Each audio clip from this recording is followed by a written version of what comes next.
الله أكبر الله أكبر ولله الحمد.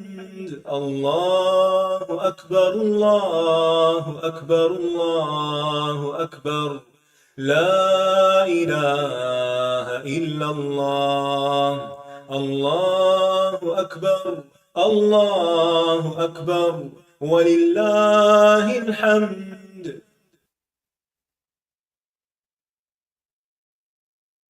اللهم صل على محمد وعلى آل محمد كما صليت على إبراهيم وعلى آل إبراهيم إنك حميد مجيد. اللهم بارك على محمد وعلى آل محمد كما باركت على إبراهيم وعلى آل إبراهيم إنك حميد مجيد.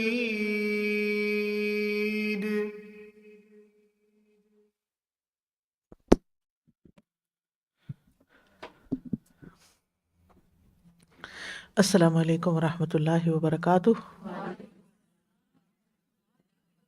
کیا حال ہے سب کا؟ ویکنڈ اچھا گزرا؟ ریاض الصالحین پڑھی؟ کوئی اور بک بھی پڑھی؟ کچھ رب زدنی؟ اچھا، کلاس کی کتاب پڑھی، ٹھیک ہے. اس کے علاوہ کوئی اور چیز پڑھی ہو آپ نے؟ کچھ کام کیا ہو، کوئی خیر کا کام کیا ہو، یا روٹین کے کام ہی کیے ہیں بس؟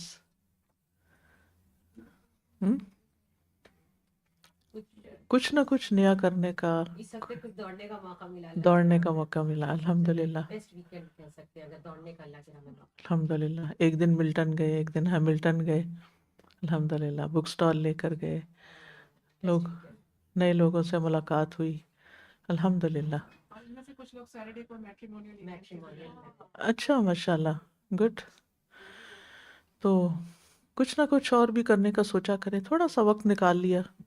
یہ پلان کیا کریں، ایسے غور کیا کریں میں نے آج سارا دن کہاں گزارا، اس میں سے کون سا ایسا وقت ہو سکتا ہے کہ جس کو میں اسکویز کر کے کچھ اور اس میں ڈال سکتی ہوں، تو انشاءاللہ خیر ہوگی.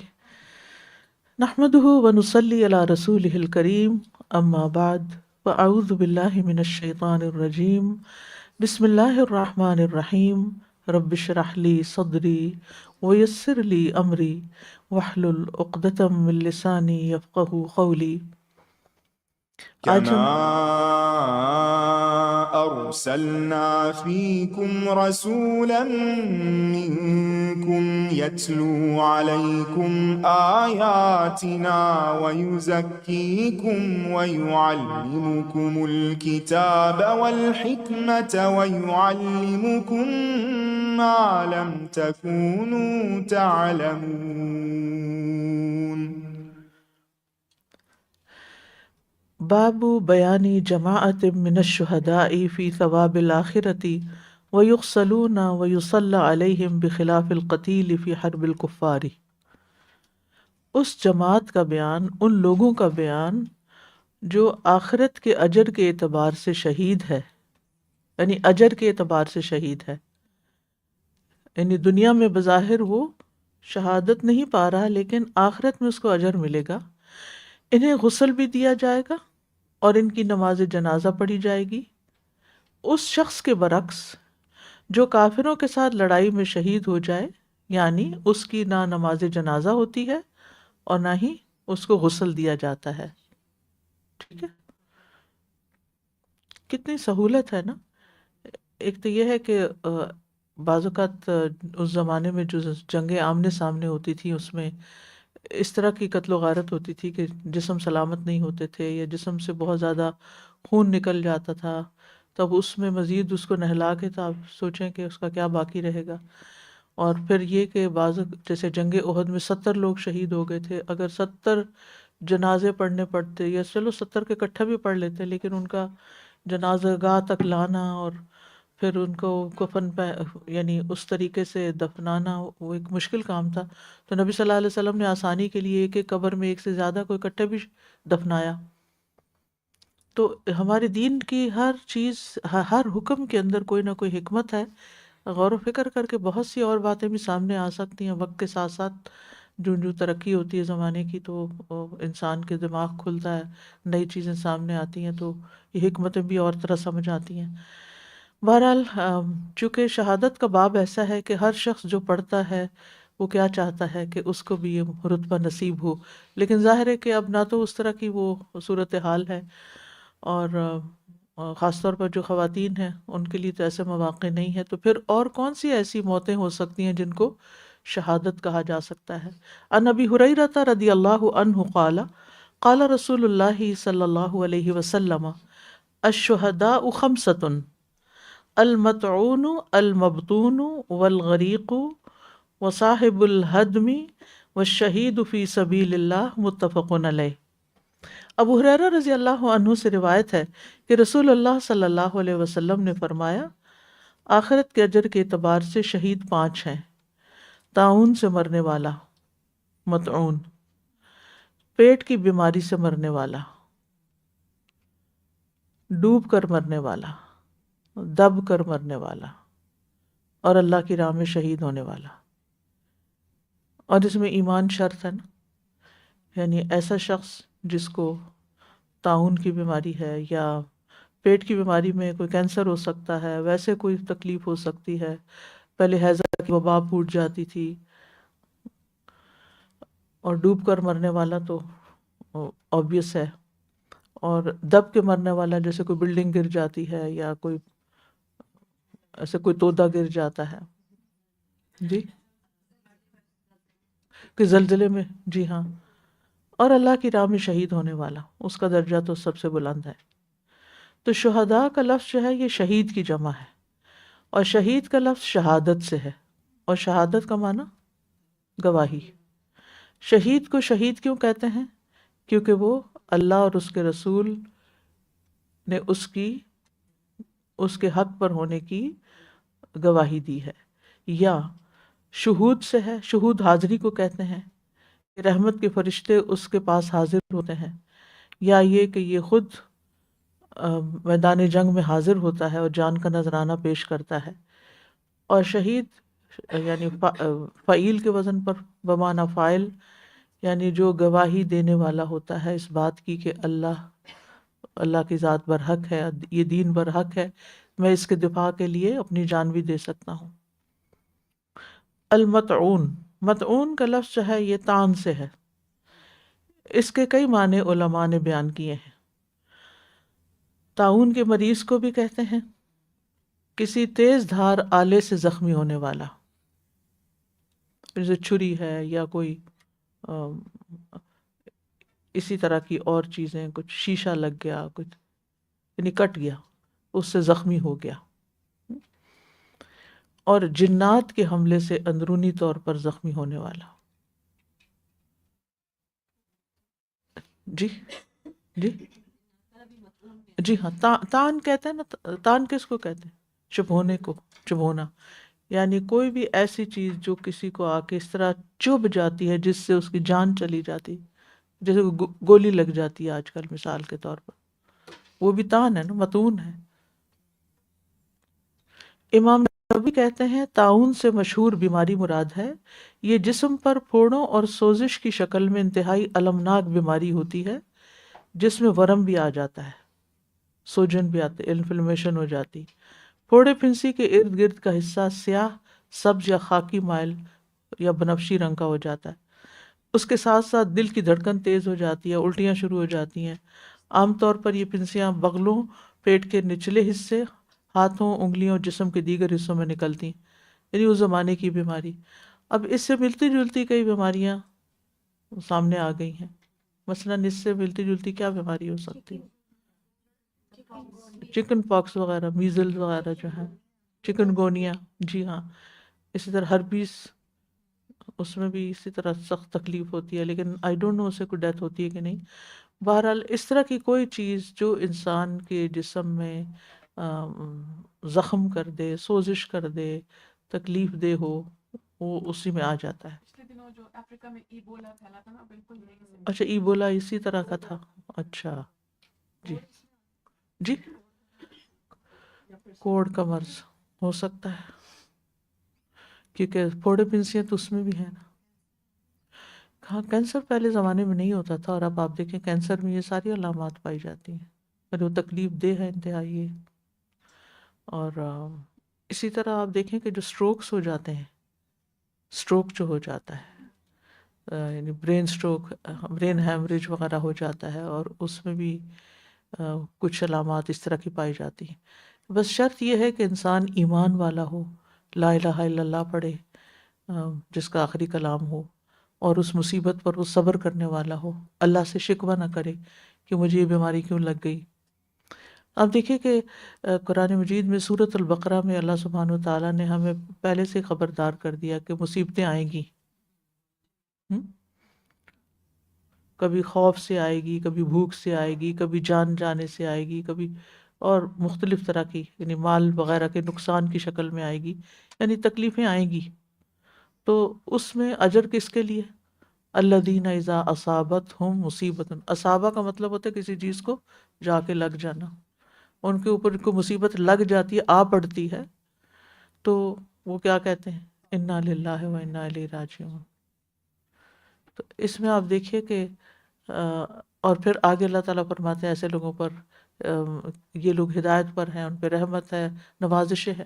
یعنی اللہ تعالیٰ ایک طرف تکلیف کی خبر سنا رہے ہیں، دوسری طرف تسلی بھی دے رہے ہیں کہ تم فکر نہیں کرو، اگر تمہیں کوئی ایسی تکلیف ہو جائے تو تمہارے لیے اجر بھی بہت بڑا ہے.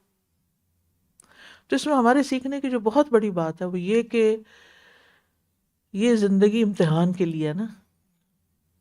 اس دنیا میں بہت سے امتحان ہیں انسان کے. تو جب کسی کو کسی خاص چیز سے آزما لیا جائے، کسی خاص تکلیف سے آزما لیا جائے، اور وہ اللہ تعالیٰ کے وعدے پر یقین کرتے ہوئے صبر کرے، اور اپنی بیماری کا شکوہ ہر ایک سے نہ کرے، اور بدگمانی نہ کرے، برا گمان نہ کرے، اور اس میں اس کی ڈیتھ ہو جائے اللہ پر یقین رکھتے ہوئے، اللہ سے گمان رکھتے ہوئے، تو انشاءاللہ اس کا انجام بہت اچھا ہے. اور وہ اچھا انجام ہمیشہ کے لیے ہے. تکلیف تو وقتی ہے، چلی جاتی ہے. دوسرا ہے مبتون. مبتون بطن سے ہے، بطن پیٹ کو کہتے ہیں. تو مبتون وہ جو پیٹ کی کسی بیماری میں مبتلا ہو جائے. اب پیٹ میں لیور بھی آتا ہے، جیسے لیور کینسر ہو جاتا ہے لوگوں کو، اور اسی طرح انٹسٹائن کے اندر کوئی تکلیف ہو جائے یا کچھ بھی، تو اس بیماری سے اگر کوئی چلا جاتا ہے تو وہ بھی شہید ہوگا. والغریق، غریق کا لفظ غرق سے ہے. غرق ہوتا ہے ڈوبنے کے لیے، غرق ہو جانا، ڈوبنا. جیسے کوئی بڑی کسی نہر میں گر گیا، یا سمندر میں گر گیا، یا کنویں میں گر گیا، یعنی کسی بھی طرح پانی میں ڈوب کے مرا. ایون گھر کے ٹب میں اگر اللہ نہ کرے کسی کو سٹروک ہو گیا اور وہ ادھر ہی ڈوب گیا، کسی کو پتہ ہی نہیں چلا، تو یہ بھی آخرت میں شہداء میں سے ہوگا. اور اسی لیے انسان کو حکم دیا گیا کہ وہ تیرنا بھی سیکھے. ہمارے دین میں پسندیدہ ہے اگر انسان تیرنا جانے، تاکہ اگر کوئی ایسی صورتحال ہو تو انسان بہرحال اپنی جان کو بچانے کی کوشش ضرور کرے. وصاحب الحدم، حدم ہوتا ہے منہدم ہونا، اردو میں پڑھا ہوگا. تو وہ شخص جو کسی عمارت یا چٹان وغیرہ یا تودے کے نیچے گر کے مر جائے، تو ان سب کو شہادت کا درجہ کیوں دیا گیا؟ یہ سب لوگ حادثوں میں فوت ہوئے ہیں یا ایسی بیماریوں میں فوت ہوئے. اب آپ دیکھیے کہ آج کل کے دور میں جیسے ایکسیڈنٹس ہو جاتے ہیں، کار ایکسیڈنٹس ہو جاتے ہیں، یا فیکٹریز میں بعض اوقات ایکسیڈنٹس ہو جاتے ہیں، اچانک موت وغیرہ جو ہے، تو امید ہے کہ وہ بھی اسی میں آ جائے گا. لیکن ہم ان کو شہید کہیں گے نہیں کہ فلاں شہید ہے فلاں شہید، کوئی ایکسیڈنٹ میں فوت ہو کہ ہم شہید کہنا شروع کر دیں، یہ نہیں ہوگا، لیکن یعنی وہ شہید کے حکم میں آئیں گے، ٹھیک ہے، یعنی یہ سب حکمی شہید ہیں۔ حقیقی شہید جس کو دنیا میں بھی شہید کہا جا سکتا ہے وہ ہے جس کا غسل اور کفن نہیں، واضح، جس کا غسل نہیں ہوگا کفن نہیں ہوگا، لیکن ہر وہ انسان جس کا غسل اور کفن ہو موت کے بعد اور اس کا جنازہ بھی پڑھا جائے تو وہ شہید ہوگا، اور جنازہ نہ پڑھا جائے، سوری، جی، وہ حکمی شہید ہے، حکمی شہید جس کو غسل دیا جائے، کفن دیا جائے، جس کا جنازہ پڑھا جائے، ٹھیک ہے، یہ حکمی شہید ہے۔ اور جس کے اوپر یہ یعنی جنازہ نہیں پڑھا جائے گا وہ اللہ کے راستے میں شہید ہونے والا ہے۔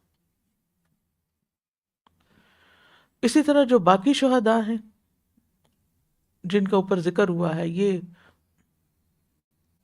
شہید کے حکم میں نہیں ہے، یعنی شہید آخرت کے اعتبار سے تو اجر کے اعتبار سے ہیں، لیکن دنیا میں شہید نہیں کہلائیں گے۔ اچھا، اسی طرح کچھ ایسے لوگ بھی ہوتے ہیں کہ جو اللہ کے راستے میں نکلے ہوئے ہوتے ہیں لیکن میدان جنگ میں شہید نہیں ہوتے، راستے میں فوت ہو جاتے ہیں، ٹھیک ہے نا، تو یہ بھی شہید کے حکم میں آ جاتے ہیں۔ مثلا کوئی مجاہدین کے ساتھ نکلا ہے لیکن قدرتی موت مر گیا، تو یہ آخرت میں شہید کا اجر پائے گا، ٹھیک ہے۔ دنیا میں اگر ایسی موت ہو جاتی ہے تو اس کا غسل بھی دیا جائے گا، کفن بھی پہنایا جائے گا، جنازہ بھی پڑھا جائے گا، ٹھیک ہے، اور اسے باقاعدہ دفن کیا جائے گا جیسے دیگر میتیں دفن ہوتی ہیں۔ اب سوال یہ پیدا ہوتا ہے کہ آج کے دور میں جو کرونا وائرس ہوا ہے، جو ایک وبا پھیل گئی تھی، طاعون کی بھی وبا پھیلتی تھی نا، تو کرونا کی بھی وبا پھیلی، طاعون سے بھی بہت موتیں ہوتی ہیں، کرونا سے بھی بہت موتیں ہوئیں۔ قاضی ایاز کہتے ہیں بنیادی طور پر طاعون کی صورت میں جسم پر پھوڑے نکلتے ہیں، جبکہ وبائی مرض کسی بھی پھیل جانے والی بیماری پہ بولا جاتا ہے۔ ان وبائی امراض پر طاعون کا لفظ اس لیے بول دیا جاتا ہے کہ ان بیماریوں کی وجہ سے بھی ہلاکتیں ہوتی ہیں۔ ویسے تو ہر طاعون وبائی مرض ہوتا ہے، لیکن ہر وبائی مرض طاعون نہیں ہوتا، ٹھیک ہے۔ طاعون اور وبا میں ایک تفریق یہ بھی ہے کہ نبی صلی اللہ علیہ وسلم نے فرمایا تھا کہ طاعون مدینے میں داخل نہیں ہوگا، ٹھیک ہے۔ حضرت عائشہ کہتی ہیں جب ہم مدینہ میں آئے تو یہ سب سے زیادہ وباؤں والی زمین تھی، یعنی ہر تھوڑے عرصے بعد کوئی وبا پھیل جاتی تھی۔ وبا کیا ہوتا ہے؟ ہو سکتا ہے کچھ لوگوں کو لفظ وبا نہ پتا ہو، پینڈیمک، ٹھیک ہے، یعنی ایک کو لگی سارا شہر لپیٹ میں آ گیا، کنٹیجیس بیماریاں جو ہوتی ہیں، جی۔ تو حضرت بلال نے کہا کہ مشرکین نے ہمیں مکہ سے نکال کے وبائی سرزمین میں بھیج دیا ہے، تو اب اس میں پھر نبی صلی اللہ علیہ وسلم کی دعا سے وہ علاقہ جو ہے وہ صاف ہوا۔ تو مجازی طور پر ان امراض کو طاعون کہہ سکتے ہیں، حقیقی طور پر طاعون جو ہے وہ پھوڑے والی بیماری ہوتی ہے، ٹھیک ہے۔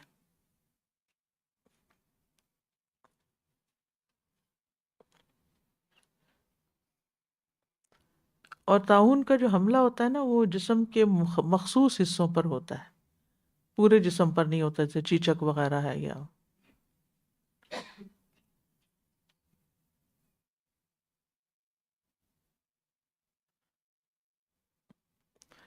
طاعون جو ہے ایک جان لیوا بیماری ہے، ٹھیک ہے۔ اسی طرح کچھ اور بیماریاں بھی جان لیوا ہوتی ہیں، جیسے ہیضہ وغیرہ اگر زیادہ ہو جائے، کالرا کہتے ہیں اس کو، جی۔ اسی طرح گردن توڑ بخار جو ہوتا ہے، میننجائٹس شاید کہتے ہیں اس کو، تو ان کو بھی طاعون میں اس لیے شمار کیا گیا ہے مجازی طور پر کہ یہ یعنی وائرس پھیل جاتا ہے ان کا، یعنی تیزی سے پھیلتی ہیں بیماریاں اور زیادہ موتیں اس میں ہو جاتی ہیں، ٹھیک ہے۔ تو ڈینگی بھی اسی طرح ہوتا ہے، جی، آ کے لگ جاتا ہے، چبھ جاتا ہے مچھر۔ تو اس سے یہ ہے کہ یعنی کہ دیکھا یہ جائے گا کہ جس بیماری کو بنیاد بنا کے شہادت کی بات کی گئی اس سے قریب ترین کون سی بیماری ہے. نام فرق ہو جاتے ہیں، بعض اوقات قسمیں، ایک بیماری کی کئی قسمیں بھی ہوتی ہیں. اب کہنے کو کینسر ہوتا ہے لیکن کینسر کی بے شمار قسمیں ہیں، ٹھیک ہے نا. اور یہ بھی کہا جاتا ہے کہ طاعون جو ہے وہ جنات کے انسانوں کو چرکا لگانے سے ہوتا ہے. چرکا لگانے کے پرک کرنے سے یا کچھ. اور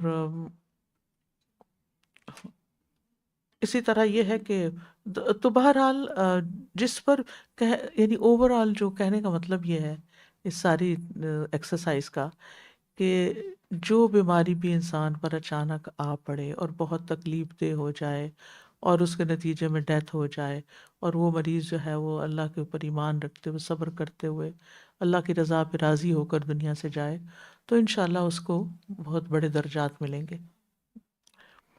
کیونکہ شہید کا لفظ اگر اس پہ نہ بھی بولا جائے تو صابرین کے لیے کیا اجر ہے، کتنی بڑی بڑی خوشخبریاں ہیں. ٹھیک ہے، تو بعض لوگوں کو جب کوئی بیماری پتہ چلتی ہے تو وہ صبر نہیں کرتے. آپ نے دیکھا ہوگا پچھلے ہفتے کوئی خاتون آئی تھی مجھ سے یہیں پر ملنے کے لیے، تو ان کو ڈاکٹر نے کسی بڑی بیماری کا بتایا،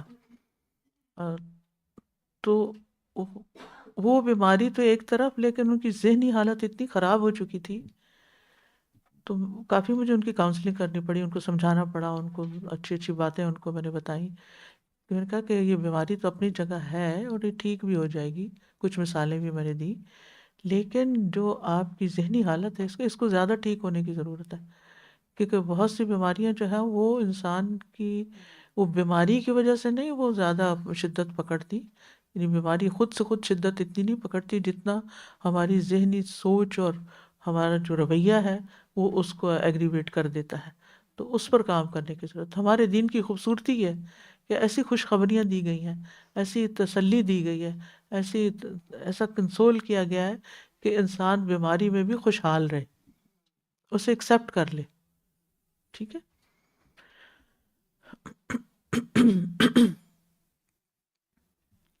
اچھا، اسی طرح کسی کو شہید کہنا ایک مسئلہ ہے، اور دوسرا ہمیں چونکہ یہ ہے کہ شہید جنت میں ہوں گے تو کسی کو جنتی نہیں کہنا چاہیے. مثلاً کوئی عورت یہ کہے کہ میری بیٹی ڈوب کر مری ہو لہٰذا وہ جنت میں، یہ نہیں کہہ سکتے. جنت میں کون جائے گا اور کون نہیں، ایون میدان جنگ میں شہید ہونے والے کے بارے میں ہم اچھا گمان رکھیں گے، لیکن ہم یہ نہیں کہہ سکتے وہ جنت میں چلا گیا، وہ تو اس وقت جنت کی حوروں کے ساتھ ہوگا اور جنت کی قندیلوں پہ بیٹھا ہوگا. نہیں، ہمیں نہیں پتا، یہ غیب کا علم ہے، یہ تو اللہ کا فیصلہ ہے نا، جسے چاہے بخش دے جس کو چاہے. لیکن یہ خوشخبریاں ہیں ہمارے لیے اور ہمیں ان پر یقین رکھنا چاہیے، لیکن قطعی فیصلہ ہم نہیں کر سکتے. حضرت عائشہ کہتی ہیں کہ رسول اللہ صلی اللہ علیہ وسلم کو ایک انصاری کے بچے کے جنازے کی دعوت دی گئی، تو میں نے کہا اس بچے کے لیے خوشخبری ہو، یہ تو جنت کی چڑیوں میں سے ایک چڑیا ہے. حضرت عائشہ نے کہا آپ کو بلایا گھر میں، آپ میسج آیا کہ آپ آئیں جنازے کے لیے، تو وہ اچھی اچھی باتیں کرنے لگ گئی. اس نے تو کبھی کوئی برا عمل کیا ہی نہیں اور نہ برا عمل ہوتے دیکھا. تو آپ نے فرمایا یا کچھ اور بات ہے عائشہ، اللہ تعالیٰ نے کچھ لوگوں کو جنت کا حقدار بنا دیا اور وہ ابھی اپنے آبا کی پشت میں تھے، اور اسی طرح اللہ تعالیٰ نے کچھ لوگوں کو جہنم کا سزاوار بنایا، وہ ابھی اپنے آبا کی پشت میں تھے. ٹھیک ہے، یعنی تقدیر میں اللہ کے علم میں وہ جنتی نہیں تھے. تو مطلب کیا تھا، یعنی نبی صلی اللہ علیہ وسلم نے یہ بات کیوں کہہ دی؟ تاکہ حضرت عائشہ کو یہ بتایا جائے کہ کسی شخص کو اسپیسیفکلی یہ نہیں کہہ سکتے کہ جنت میں ہے یا جہنم میں ہے. جنتی ہونے کا بھی نہیں کہنا چاہیے اور جہنمی ہونے کا بھی نہیں کہنا چاہیے.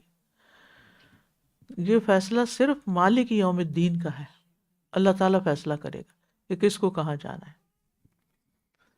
بچوں کے بارے میں اکثر لوگ یہ کہتے ہیں بلوغت سے پہلے جس کی ڈیتھ ہو جائے جی، یہ تو مکلف نہیں تھے اس لیے تو جنتی، ایسے نہیں کہہ سکتے. امید رکھ سکتے ہیں لیکن فیصلہ اور فتویٰ نہیں. وہ مجھے ایک حدیث بھی یاد آئی، نبی صلی اللہ علیہ وسلم کے پجاوا کستے تھے جو، تو جب ان کی پجاوا کستے تھے جو آپ صلی اللہ علیہ وسلم کے وہ ان کی جب شہادت ہوئی ہے تو سب کہنے لگے کہ یہ تو جنتی ہیں، تو آپ نے فرمایا کہ نہیں، ان کے اوپر تو جو انہوں نے مال غنیمت سے کوئی چادر چرائی تھی تو وہ ڈال دی گئی آگ کی بنا کر، تو آپ نہیں کہہ سکتے اس طرح سے، وہ بھی شمشاد کو دیں پیچھے. جی استاذہ، ایک عورت بہت عبادت گزار تھی، وہ سعودیہ میں تھی اور پھر وہ واپس پاکستان چلی گئی ہے، تو اس کو اچانک یعنی کہہ رہی ہے، وہ بس یہ بات کرتی ہے کہ وہ قرآن پڑھ رہی تھی تو اس کو اچانک یہ فالج کا اٹیک ہو گیا. تو اب وہ یہی کہتی ہے کہ پتہ نہیں اللہ تعالیٰ میرے سے کیا غلطی ہے کہ اللہ تعالیٰ بہت ناراض ہے مجھ سے کہ یہ ہو گیا، تو میں اب نہ میں نماز پڑھ سکتی ہوں اور وہ اس میں پیمپر لگا کے رکھتی ہے نا، کیا لگا کے؟ پیمپر اچھا. لگا ہوتا ہے.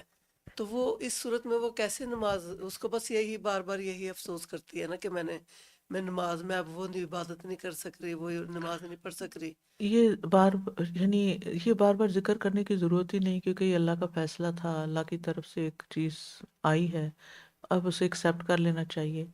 اس حال میں بھی اگر وہ نماز پڑھتی ہے تو وہ ہو سکتا ہے پہلی نمازوں سے بھی زیادہ اجر والی ہو. یعنی وہ پڑھ سکتی ہے نا ہم نماز بالکل نماز پڑھنی چاہیے. اگر پیمپر جو ہے اس کا کوئی پیمپر کے نہیں ہے. حال یعنی اگر کوئی چینج کرنے والا ہے اور اگر ایسی غلاظت ہے کہ جو بہت سمیلی ہے تو وہ چینج کرنا چاہیے، لیکن اگر کوئی ہے ہی نہیں پاس، کچھ مریض ایسے ہوتے ہیں نا جن کے پاس کوئی چینج کرنے والے خود بھی نہیں چینج، تو اسی حال میں بھی پڑھ سکتے ہیں. اس کے پاس 2 دفعہ آتی ہے کوئی جو بھی ہاں کرتی ہے نا، صبح اور ٹھیک، شام، تو باقی ٹائم میں ایسے کوئی بہت نہیں سے ہوتی. کیسز ہوتے ہیں. خیر یہ اب سائڈ پہ ہم چاہ رہے ہیں کیونکہ میں فقہی سوالوں میں پڑھ گئی تو تفصیل ہے اس کی، لیکن یہ اصولی طور پر یاد رکھیے کہ جب تک بندے کو ہوش ہے نا، نماز فرض ہے، نماز نہیں چھوڑ سکتے.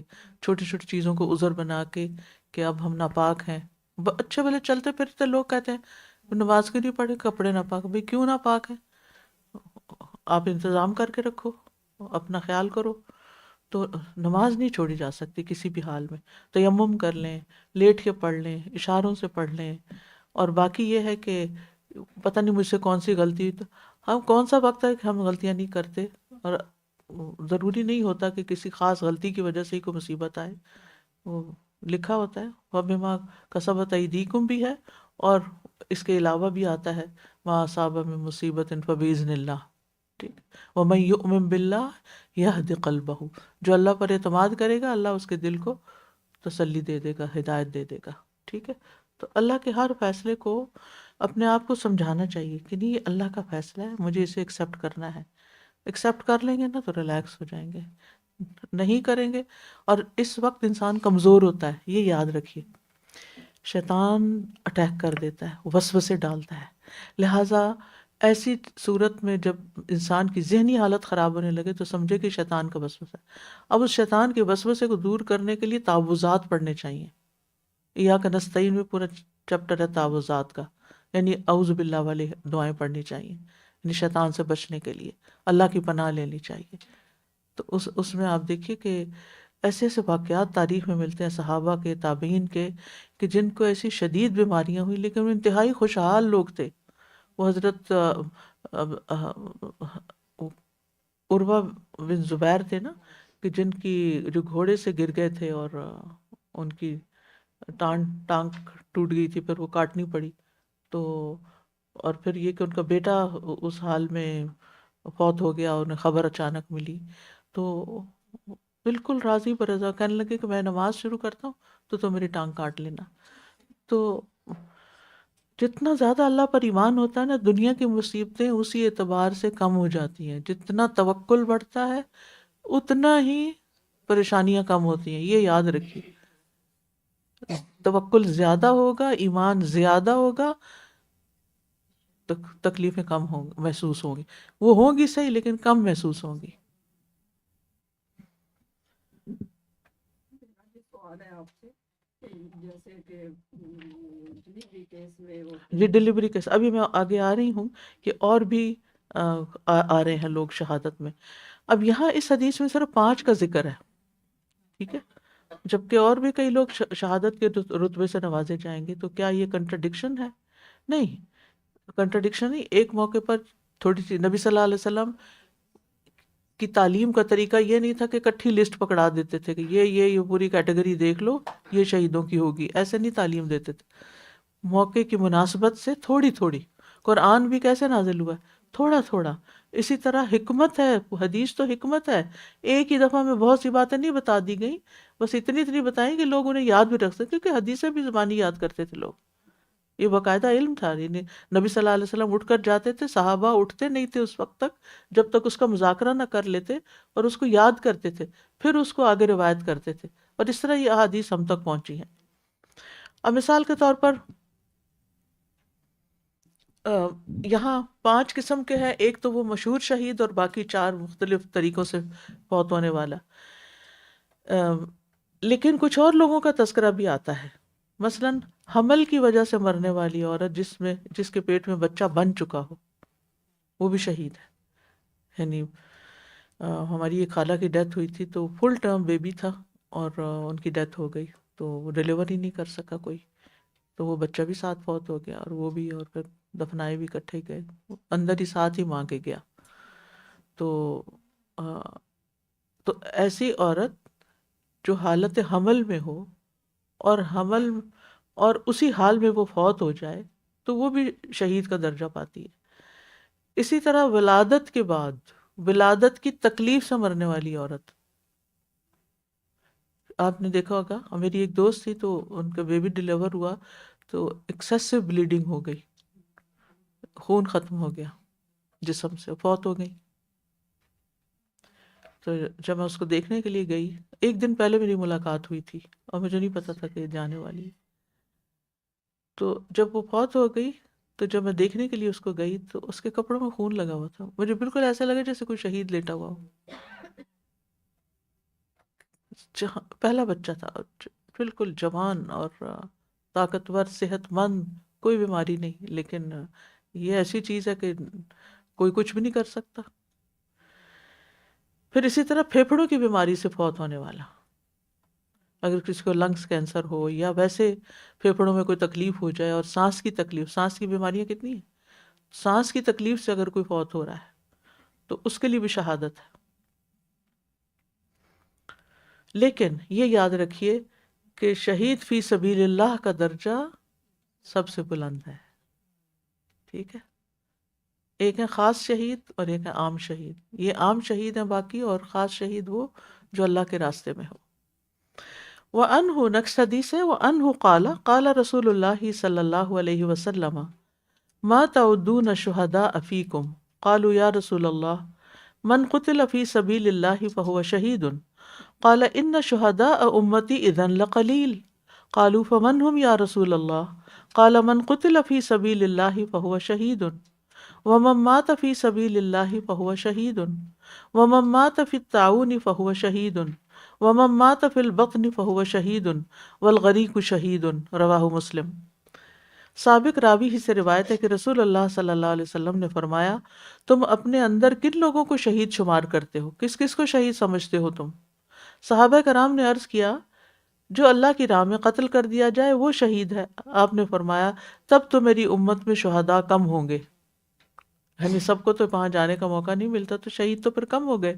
انہوں نے پوچھا یا رسول اللہ پھر کون شہید ہے؟ آپ نے فرمایا، جو اللہ کے راستے میں قتل کر دیا جائے وہ شہید ہے. جو اللہ کے راستے میں طبعی موت مر جائے، نکلا تھا اللہ کے دین کی خدمت کے لیے، بستر پہ فوت ہو گیا، وہ شہید ہے. جو طاعون کی بیماری میں فوت ہو جائے وہ شہید ہے. جو پیٹ کی بیماری سے مر جائے وہ شہید ہے. اور جو ڈوب کر مر جائے وہ شہید ہے. ام حرام بنت ملحان لشکر کے ساتھ گئی تھی، لیکن میدان جنگ میں نہیں پہنچی، گھوڑے سے گر کر شہید ہو گئی، فوت ہو گئی، تو ان کو شہیدہ کہا جاتا ہے. تو اللہ کے راستے میں طبعی موت مرنے سے مراد کیا ہے کہ نکلا تھا وہ اللہ کے راستے میں، لیکن دشمن کے ہاتھوں نہیں مارا گیا، کسی اور وجہ سے مر گیا. گھوڑے سے گر کے، نیچرل ڈیتھ ہو گئی، گھوڑے سے گر کے، دل کا دورہ پڑ کے، سٹروک وغیرہ ہونے کی وجہ سے، یا کوئی ایکسیڈنٹ ہو گیا.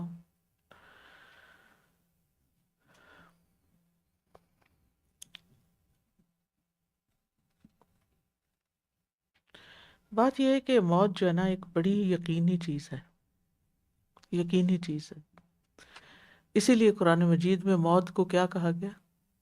یقین. وَاعْبُدْ رَبَّكَ حَتَّىٰ يَأْتِيَكَ الْيَقِينُ. یعنی کسی اور چیز کو یقین نہیں کہا گیا، موت کو یقین کہا گیا.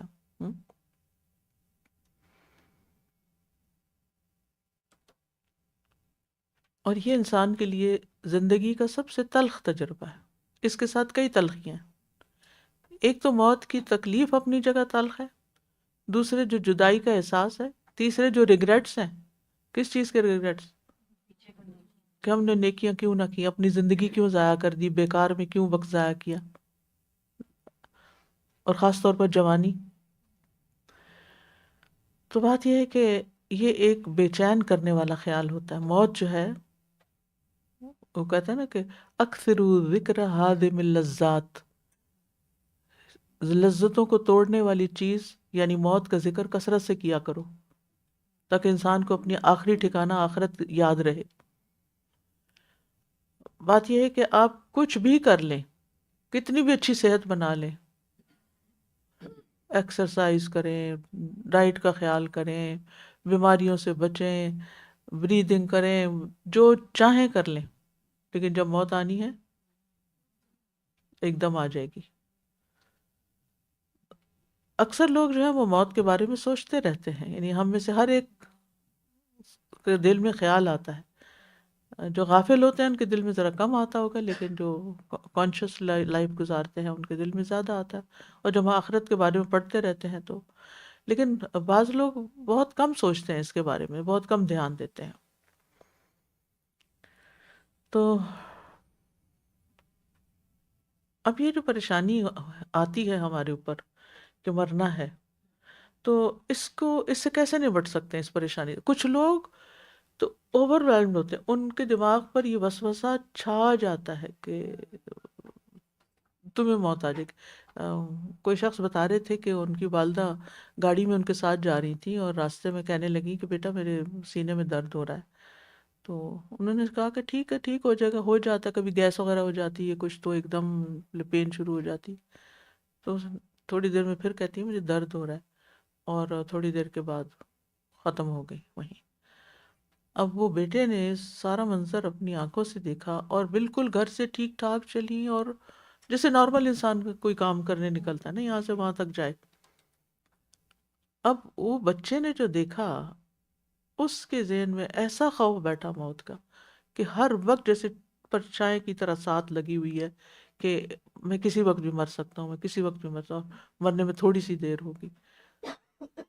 تو وہ کہتے ہیں کہ اس وقت میں ان کی عمر بہت تھوڑی تھی، تو وہ ڈاکٹر ہارٹ سرجن کے پاس گئے اور اس سے کہا کہ یعنی مجھے لگتا ہے کہ ہمارے خاندان میں یہ بیماری ہے اور میں ختم ہو جاؤں گا.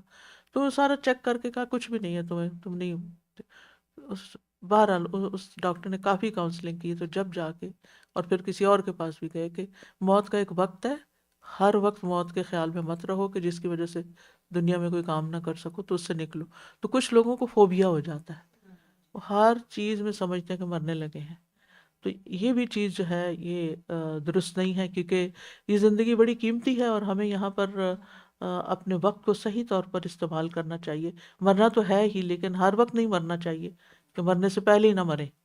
ٹھیک ہے نا؟ جو زندگی ہے اسے استعمال کریں اور اس سے کوئی کام لیں.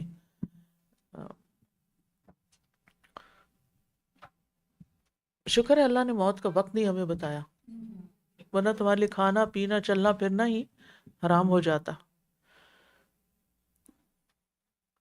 اصل میں موت کے خیال کو اس طرح آپ پازیٹیو سوچ کے میں بدلیں کہ مثلاً اپنے لیے ٹارگٹ سیٹ کر لیں. مثال کے طور پر اگر 1 سال بعد میں نے جانا ہے تو اس سال مجھے کیا کیا کر لینا چاہیے. اگر 1 مہینے بعد پر سپوز کہ جانا ہے تو مہینے میں کیا کیا کر لینا چاہیے. یہ چیز جب اس کو اس طرح کنورٹ کریں گے تو اس سے کیا ہوگا، آپ اچھے کاموں کی طرف زیادہ متوجہ ہو جائیں گے. ہاں سنائیے شعر. موت کو سمجھے ہیں غافل اختتام زندگی، ہے یہ شام زندگی صبح دوام زندگی. بالکل صحیح. صبح دوام زندگی، کتنا پازیٹیو تھنکنگ ہے. دوام زندگی کا ہے، آگے یہ یاد رکھیے، جو روح ایک دفعہ پیدا ہوگی نا اسے مرنا کوئی نہیں. شیپ بدلتی ہے، جگہ بدلتی ہے، کبھی جسم کے بغیر ہوتی ہے، کبھی جسم کے اندر ہوتی ہے، لیکن جسم کے اوپر تبدیلیاں آتی ہیں لیکن روح جو ہے وہ اسی طرح چلتی رہتی. تو وہ جسم چلا گیا ہے لیکن یہ کہ اگلی زندگی شروع ہو گئی ہے جو کبھی ختم ہونے والی نہیں ہے. ہم۔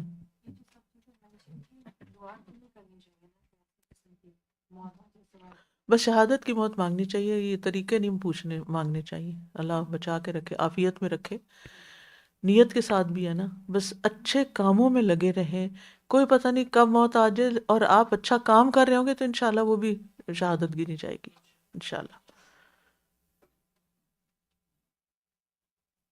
اور اگر پڑھنے کے لیے آ رہے ہوں یا کچھ جو فیس ابھی جو پڑھنے کے لیے آ رہے ہیں، پڑھانے کے لیے جا رہے ہیں، تو وہ کہاں ہوتے ہیں؟ ان کے راستے میں من سلک طریقا یلتمس فیہ علما سہل اللہ له طریقا الی الجنہ. طالب علم کے لیے تو فرشتے پر بچھاتے ہیں. آپ دیکھیے جو میں موضوع سے ہٹ جاؤں گی لیکن بس یہ میرے پسندیدہ ترین موضوع ہے کہ انسان کی زندگی میں سب سے بڑا پیشن جو ہونا چاہیے نا، وہ نفع مند علم حاصل کرنے کا شوق اور پیشن. کہ اللہ مجھے رب زدنی علما. اللہ تعالیٰ نے نبی صلی اللہ علیہ وسلم کو یہ دعا سکھائی کہ آپ یہ دعا مانگتے رہیے کہ میرا علم میں اضافہ فرما. سب سے پہلے کس چیز کو تخلیق کیا گیا؟ قلم کو. کس بات کی علامت ہے؟ کیا سمبل ہے؟ قلم سے کیا ہے؟ علم. قسم کھائی اللہ نے قلم کی، نون والقلم وما یسطرون. لکھنے والوں کی فضیلت ہے جو لکھنا جانتے ہیں اور قلم استعمال کرتے ہیں.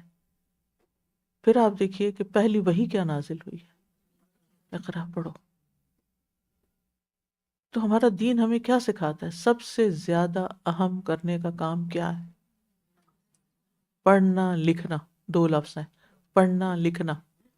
پڑھتے رہو، لکھتے رہو. زندگی کا کوئی ایک دن بھی خالی نہ جائے کہ جس میں آپ یہ کام نہ کرو. چاہے آپ سفر پہ ہو، چاہے آپ حضر پہ ہو، ایون چاہے آپ کی شادی کا دن ہو، چاہے موت کا دن ہو. وہ یاد ہے کہ ایک جہاز ڈوبنے لگا تو ایک شخص آرام سے بیٹھ کے پڑھ رہا تھا. تو کسی نے کہا کہ آپ کو ڈر نہیں؟ تو اس نے کہا میں چاہتا ہوں کہ میری موت اس حال میں ہے کہ میں کچھ علم حاصل کر رہا ہوں. اسی طرح البیرونی کے بارے میں آتا ہے کہ وہ ڈیتھ بیڈ پہ پتہ نہیں اس نے کیا سوال کیے، وہ جو فقیہ یا مفتی آئے اس کے پاس حال پوچھنے کے لیے. اسی طرح اور جو سلف صالحین ہیں ان کے واقعات اگر پڑھتے رہے نا تو انسان کو اپنا آپ بڑا حقیر لگتا ہے کہ ہم کس دنیا میں پڑے ہوئے ہیں، لوگوں نے کیسے زندگیاں گزاری. تو ہر روز کچھ نہ کچھ ریڈنگ کی بھی عادت ڈالیں، کوئی نہ کوئی اچھی چیز پڑھیں. اور اب تو الحمدللہ اتنا ایکسس ہو گیا ہے. آج میں ایک عربی کا ایک چینل ہے ٹیلی گرام پہ، اس میں صرف 1 منٹ کی ایک ویڈیو آتی، کسی اسکالر کی کوئی اچھی سی بات ہوتی. تو میں جب کچھ کھاتی ہوں تو میں ضرور ساتھ، اگر کوئی میرے ساتھ بیٹھا ہوا نہ ہو تو میں 1 منٹ میں بھی کچھ نہ کچھ سننے کی کوشش کرتی. تو آج ایک اسکالر تھے عبدالرزاق البدر، تو وہ کہنے لگے کہ مومن کا جو نبی صلی اللہ علیہ وسلم نے زخم کا علاج بتایا ہے کہ انسان اپنا لعاب دہن لے، اور کہا کہ مومن کا لعاب دہن جو تھا پاک ہے، ٹھیک ہے. پھر زمین کے اوپر اس کو مٹی پہ ٹچ کرے، اور ہمارے لیے زمین کو پاک بنایا گیا. یہ بھی حدیث، پہلی بھی حدیث، دوسری بھی حدیث. اور پھر یہ دعا پڑھے،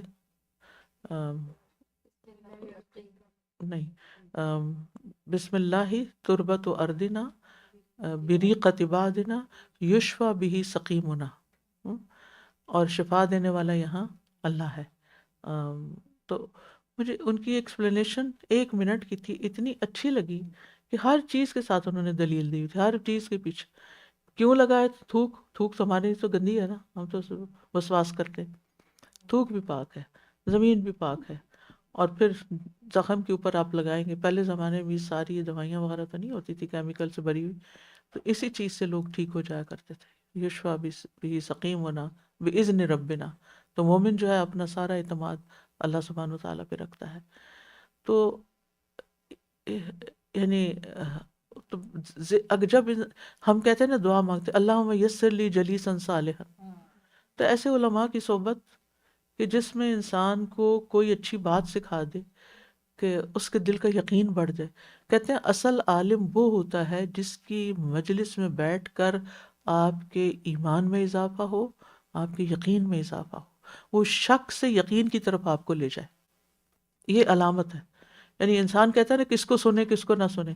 کچھ لوگوں کو آپ سنتے ہیں تو وہ آپ کو پتہ نہیں جو کر رہے ہیں نا اس سے بھی ہٹا دیتے ہیں کہ یہ کرنے کی ضرورت نہیں، اور کچھ لوگوں کو آپ سنتے ہیں تو وہ آپ کو اتنا یقین دلاتے ہیں کہ وہ چیز آپ کے عمل میں نہیں ہوتی، وہ عمل میں آ جاتی ہے. تو اس لیے زندگی میں سب سے اہم کام جو آپ کر سکتے ہیں نا وہ نفع مند علم. اور نفع مند علم کی پہچان کیا ہے؟ جس سے خود کو فائدہ ہو، دوسروں کو بھی. خود کو کیا فائدہ ہو؟ عمل بدلے. کیا فائدہ عمل بدلنے کا؟ آخرت میں آخرت کا انجام بدل جائے گا، وہاں کے لیے آسانیاں ہو جائیں گی. کتنے دن یہاں رہنا ہے، کتنے دن قبر میں رہنا ہے، کتنے دن حشر کا دن ہے، کتنے سالوں کا، اور کتنے آگے جنت اور جہنم کتنا طویل ہے. تو یہ وہ جنت تک کا سفر شروع کہاں سے ہوتا ہے؟ جنت کا سفر شروع کہاں سے ہوتا ہے؟ علم سے شروع ہوتا ہے، علم دین سے شروع ہوتا ہے، دین کے علم سے. اور پھر وہ ایسے لوگوں کو اللہ ایسا آنر دیتا ہے کہ جب وہ گھر سے بھی نکلتے ہیں تو فرشتے ان کے لیے پر بچھاتے ہیں. اگر یقین ہے تو آپ اس کو دیکھیے. اور پھر اگر موت آ جاتی ہے اس راستے میں تو جنت ہے. تو پھر کون چھوڑنا چاہے گا اس راستے کو جس کے نتیجے میں اس کو جنت ملے. اور جتنے بھی اچھے اچھے کام ہیں سارے وہ پہلے بھی ہم کر رہے ہوتے ہیں. پھر علم حاصل کرنے کا کیا فائدہ ہوتا ہے؟ نیت اچھی ہو جاتی. ان سب کاموں کو اللہ کے لیے کرنے لگتے ہیں. اور جب اللہ کے لیے کام کرنے لگتے ہیں نا، ہم دنیا کی غلامی سے آزاد ہو جاتے ہیں، ہم لوگوں کی غلامی سے آزاد ہو جاتے ہیں. یہ کیا کہے گا، وہ کیا کہے گا، یہ تعریف کرے گا، یہ نہیں کرے گا، اس نے کر دی، اس نے نہیں کر دی، یہ ساری فضولیات دل سے نکل جاتی ہیں. یہ سب کچھ ان صلاتی و نسکی و محیایا و مماتی للہ رب العالمین. کوئی خوش ہوا نہیں ہوا کیا فرق پڑتا ہے؟ کوئی غم دل پہ لینے کی ضرورت ہی نہیں ہے، کیونکہ اللہ کے لیے کیا تھا، اللہ ریوارڈ دے گا بس. تو بہرحال موت سے ہم بچ نہیں سکتے. جو بچنے کی کوشش کرے گا وہ کسی جنون میں ہی مبتلا ہوگا. لیکن یہ ہے کہ ہم جو بھی ہمیں وقت ملا ہے جب تک ہے اسے اچھے سے اچھے کاموں میں استعمال کریں. اور پکا اپنے آپ سے وعدہ کریں، مجھ سے نہیں، اپنے آپ سے ساری زندگی سیکھنا ہے. مجھ سے یہ وعدہ کسی نے بڑی چھوٹی عمر میں لے لیا تھا کہ ہر روز قرآن پڑھنا ہے، اور میں اس شخص کی انتہائی ممنون ہوں، انتہائی ممنون. میں نے وعدہ کر لیا کہ اچھا ٹھیک ہے میں کروں گی. اب مروں کہ پڑھوں، کہیں ہوں کچھ ہو، اب یہ ہوتا ہے کہ نہیں، قرآن کے بغیر تو گزارا نہیں ہے. چاہے تھوڑا سا ہی کیوں نہ پڑھوں، چاہے زبانی کیوں نہ پڑھوں، قرآن تو پڑھنا. نماز میں تو ہم پڑھتے ہی ہیں، لیکن ویسے بھی قرآن کے ساتھ ایک تعلق. تو جب ہم اپنے ساتھ کچھ کمٹمنٹ کر لیتے ہیں نا کہ یہ تو میں نے کرنا ہی کرنا ہے نو میٹر واٹ، تو آپ ڈیتھ بیڈ پہ بھی ہوں گے نا تو آپ کریں گے. تو پھر اختتام اچھا ہوگا انشاءاللہ. اور جس کا اختتام اچھا اس کا انجام آئندہ کے لیے ہمیشہ کے لیے انجام اچھا. ضرور آج تو شعروں کا دن ہے. یاد ہے کہ نہیں؟ عمل سے زندگی بنتی ہے، جنت بھی جہنم بھی. یہ خاکی اپنی فطرت میں نہ نوری ہے نہ ناری ہے. یعنی کہ اگر بالکل علم ہے تو عمل کریں، جی، اس کو ڈال لیں گے تو عمل پھر سے زندگی بنتی، ٹھیک ہے نا. عمل کس سے بنتا ہے؟ علم کا سیڈ پڑے گا تو عمل صحیح ہوگا نا، ورنہ عمل تو ہوتا ہی رہتا ہے مگر صحیح عمل نہیں ہوتا، بعض اوقات طریقہ نہیں پتا ہوتا. وَمَن يُرِدِ اللَّهُ بِهِ خَيْرًا يُفَقِّهُ فِي الدِّينِ. جس کے ساتھ اللہ بھلائی کا ارادہ کرتا ہے اس کو دین کی سمجھ دے دیتا ہے. یہ اللہ کی طرف سے بھلائی کا ارادہ ہوتا ہے. استاذہ جی میں پہلی بار جب آلودہ آئی نا تو ایمان، علم اور عمل کا جو تھا نا، میں فوٹو کھینچا تھا. میں نے بولا دس از دا کانسیپٹ، کتنا صحیح ہے. ہم کیا کریں، ہم ایمان کے بعد سیدھے عمل میں جاتے، بیچ اسکپ کیا ہوا تھا. ہاں صحیح بات. ایمان سے سیدھے عمل اسکپ کیا ہوا تھا. وہ میں نے بولا دس از واٹ، مجھے اس کی وجہ سے آلودہ آنا عمل ہے. کا راستہ علم سے جاتا علم ہے. سے جی کہیے. ਜੀਵਨ ਜੀਵਨ ਹਰ ਕੋਈ ਆਖੇ ਮੌਤ ਖੜੀ ਸੜਕ ਤੇ ਤੇਰੇ ਨਾਲੋਂ ਲੱਖ ਲੱਖ ਸੋਹਣੇ ਆਖ ਭੇਜਾ ਸੋਤੇ تیرے نالوں ਤੇਰੇ ਨਾਲੋਂ ਲੱਖ ਲੱਖ ਸੋਹਣੇ ਮੱਟੀ ਵਿੱਚ ਜਾ ਸੋਤੇ اوہ یس بالکل ستے بالکل. اب دیکھیے دنیا میں کتنے بڑے بڑے بادشاہ آئے، کتنے بڑے بڑے طاقتور مالدار لوگ آئے، نام کن کا باقی رہا؟ علم والوں کا، یا جنہوں نے انسانیت کو کوئی فائدہ دیا. آپ کسی کو فائدہ دے نہیں سکتے جب تک آپ کے اپنے پاس کچھ نہیں. جی استاذہ میرے ساتھ بھی یہ واقعہ ہوا ہے، یہ موت والا. ایسے میں کھڑی تھی تو ایک دم پتہ نہیں کیا مجھے ہوا، مجھے ایک دم خوف آنا شروع ہو گیا، میرا دل کانپے، مجھے پسینہ بس مجھے، میں بس یہی دعا کروں اللہ سے کہ یا اللہ مجھے اور مہلت دے دے. میں نے تو کچھ کیا بھی نہیں ہے ابھی، یا اللہ اور مہلت دے دے تاکہ میں کچھ کام کروں، میں علم حاصل کروں. یہ بس اس کو اب بھی میں آپ کو سنا رہی ہوں، وہ مجھے یاد آتا ہے تو وہ ایسے دل کو نا بہت کانپنا شروع ہو جاتا ہے. بس اس وقت جو وعدے کریں نا پھر ہم ان کو پورا کریں، اپنے آپ کو باندھے رکھیں کسی نہ کسی چیز سے، علم والی چیز سے. وَأَنْ عَبْدِ اللَّهِ بْنِ عَمْرِ بْنِ الْعَاص، نیکسٹ حدیث ہے، رضی اللہ عنہما قال قال رسول اللہ صلی اللہ علیہ وسلم من قتل دون مالہ فہو شہید، متفق علیہ. اب شہیدوں کی قسمیں آتی جا رہی ہیں نا. عبداللہ ابن عمرو ابن العاص سے روایت ہے کہ وہ کہتے ہیں کہ رسول اللہ صلی اللہ علیہ وسلم نے فرمایا جو اپنے مال کی حفاظت کرتے ہوئے قتل کر دیا جائے بس وہ شہید ہے. دون مالہ یعنی مال، یہ مال ہے نا تو اس کے آگے پروٹیکٹ کر رہا ہے، تو وہاں اس کی موت آ گئی. یعنی دفاع، مال کی حفاظت اور دفاع کرتے ہوئے. تو جب انسان دفاع کرتا ہے تو اس کو کہاں کر رکھتا ہے؟ کسی چیز کو اپنے پیچھے رکھتا ہے. جیسے حضرت ام عمارہ تھی، انہوں نے کیا کیا نبی صلی اللہ علیہ وسلم کے دفاع میں؟ اپنے آپ کو آگے کیا، آپ کو پیچھے کیا. اور پھر یہ ہے کہ بعض اوقات انسان لڑتا بھی ہے. تو جان و مال کی حفاظت ایک اسلامی فریضہ ہے. ٹھیک ہے، اللہ تعالیٰ نے انسان کو بہت سی نعمتوں سے نوازا ہے، اور یہ نعمتیں انسان کے پاس امانت ہے. مال کو کیا سمجھا کریں؟ یہ امانت ہے میرے پاس، میں نے اس کی حفاظت کرنی ہے، اس کو فضول ضائع نہیں کرنا، اس کو بیکار چیزوں میں نہیں لگانا، اس میں خیانت نہیں کرنی. جو اس کا مالک ہے نا، اصل ہمارے پاس جو مال ہے نا، اس کا اصل مالک اللہ سبحانہ وتعالیٰ ہے. ٹھیک ہے، تو اللہ مالک ہے نا، تو اللہ نے مجھے دیا ہے تو مجھے اس کی پسند کے مطابق اس کو خرچ کرنا ہے. تو ان نعمتوں کے ساتھ ہمارا جو بھی نعمتیں ہیں وہ سب اللہ کی طرف سے.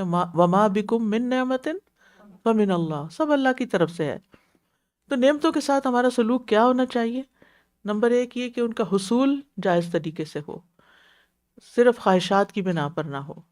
دوسرا یہ کہ ان کو صحیح جگہ خرچ کیا جائے جہاں اللہ نے پسند کیا ہے. تیسرا یہ کہ ان کی حفاظت کی جائے. ٹھیک ہے، 3 باتیں پتہ چلی. پہلی، نہیں، جائز طریقے سے لیا جائے، صحیح جگہ لگایا جائے، ان اینڈ آؤٹ پراپر ہو، صحیح ہو. اور تیسرا یہ کہ ان کی حفاظت بھی کی جائے. کیوں قرآن میں آتا وَلَا تُؤْتُوا السُّفَهَاءَ أَمْوَالَكُمْ، بے وقوفوں کو اپنے مال مت دو. ٹھیک ہے نا، کیوں، اس سے کیوں منع کیا گیا؟ جی ہاں. تو اب یہ ہے کہ اگر کوئی شخص اپنے مال کی خاطر چور کا مقابلہ کرتے ہوئے مارا گیا تو وہ کیا ہوگا؟ شہید شمار ہوگا. اور اگر کوئی چور مارا گیا پھر وہ تو غلط کام کر رہا تھا. ٹھیک ہے، وہ چور تھا، لیکن اگر وہ مسلمان تھا نا، لا الہ الا اللہ پڑھنے والا تھا، تو قیامت کے دن اس کی سزا جب پوری ہو جائے گی تو وہ جنت میں جائے گا.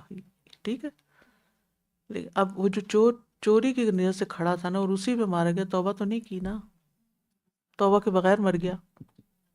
تو جو توبہ کے بغیر مر جائے پھر سزا بھگت کے پھر جنت میں جائے گا، باقی تو اللہ کو پتہ ہے. ابو ہریرہ کہتے ہیں ایک آدمی رسول اللہ صلی اللہ علیہ وسلم کے پاس آیا اور کہنے لگا، اے اللہ کے رسول، اگر کوئی شخص آ کر میرا مال ہتھیانا چاہے تو آپ نے فرمایا اس سے اپنا مال ہرگز نہ دو. کہا اگر وہ مجھ سے جھگڑے؟ آپ نے فرمایا تم بھی اس سے جھگڑ پڑو، یعنی اس کے یعنی کوئی چھین رہا تو کھینچو۔ اس نے کہا اگر وہ مجھے قتل کر دے، آپ نے فرمایا تم شہید ہو۔ اس نے کہا اگر میں اسے قتل کر دوں، آپ نے فرمایا وہ جہنمی ہے، لیکن جہنم میں ہمیشہ نہیں رہے گا، کیونکہ اگر ایمان والا تھا۔ ٹھیک ہے،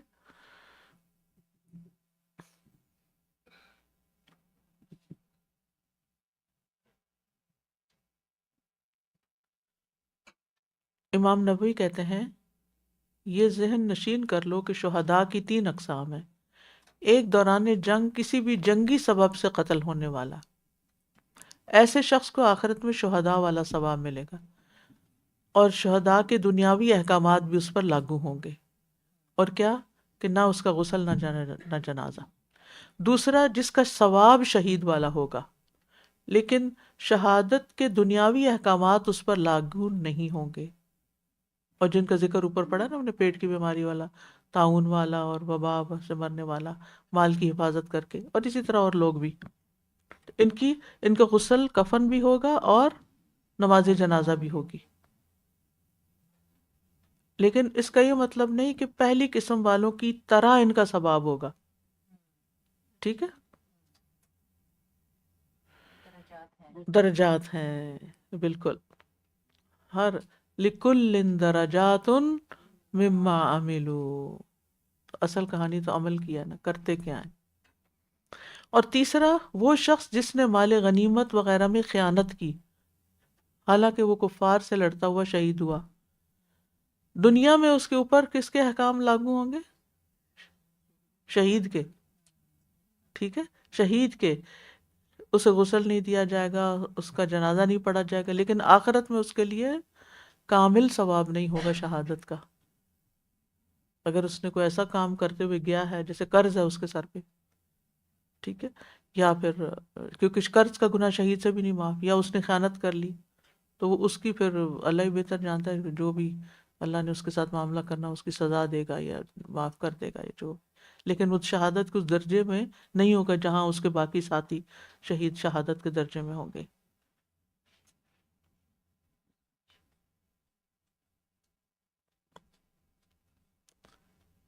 چلیے ٹائم ہو گیا ہے تو آج کے لیے اتنا ہی کافی ہے۔ وآخر دعوانا ان الحمد للہ رب العالمین۔ سبحانک اللہم وبحمدک، اشہد ان لا الہ الا انت، استغفرک واتوب الیک۔ السلام علیکم ورحمۃ اللہ وبرکاتہ۔ قل إن كنتم تحبون الله فاتبعوني يحببكم الله ويغفر لكم ذنوبكم والله غفور رحيم۔